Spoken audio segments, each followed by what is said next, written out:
Конечно, я вельмі хочу убачыць свою маму. Без мяне там у моих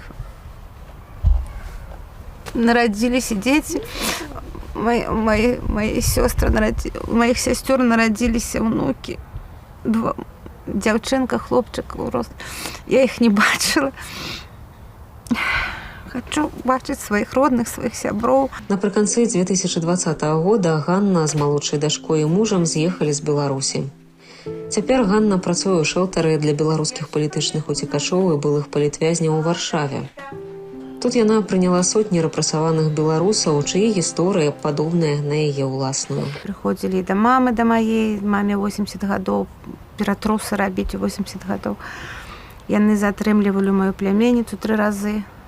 Першы раз, які затрымалі, у яе было дзіцё 7 месяцаў, яна яшчэ грудзямі карміла. Яе забралі і пасадзілі на 3 сутак. Яны хацелі, каб я закрыла свой рот, каб я маўчала, каб я тут нічога не рабіла.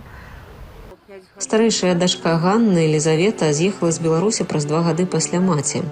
Яна захапляецца мужнасцю маці ў змаганні з рэжымам Лукашэнкі. Я не ожидала, что она может быть такая, правда. Она дома сидела, Саша у нее была в декрете, все. И я, конечно, не ожидала, что она развернет такую бурную деятельность. Мы никто не ожидал, наверное, от нее. Да, мама у нас локомотив. А мы сзади вот прицепчики все. Елізавета пераехала ў Польшчу, баючыся, што ўлады будуць пераследаваць яе за дзейнасць маці і забяруць дзяцей. Мы собрались просто в один день, я взяла отпуск на работе, потому что, естественно, не могла никому сказать. Написала письмо в школу, которое потом отнесли, что я по собственной воле увезла детей, и я несу за них ответственность. Я всю эту процедуру продумала, и мы буквально за неделю собрали вещи, и, не говоря почти никому, выехали. Мы сначала приехали в Минск, чтобы встретиться с папой. И... Последний раз. Ну, как мы тогда понимали, думали. Ну,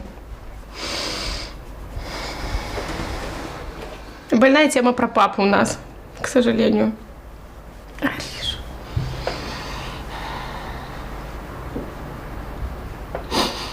Елізавета кажа, што ніколі не хацела з'язджаць з Беларусі. Яна дагэтуль прывыкае да жыцця ў вялікім горадзе.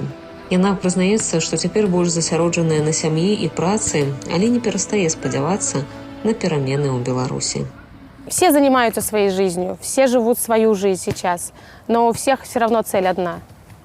Одна цель в этой светлой и независимой Беларуси. Очень есть какая-то надежда где-то внутри глубоко, что это когда-нибудь будет.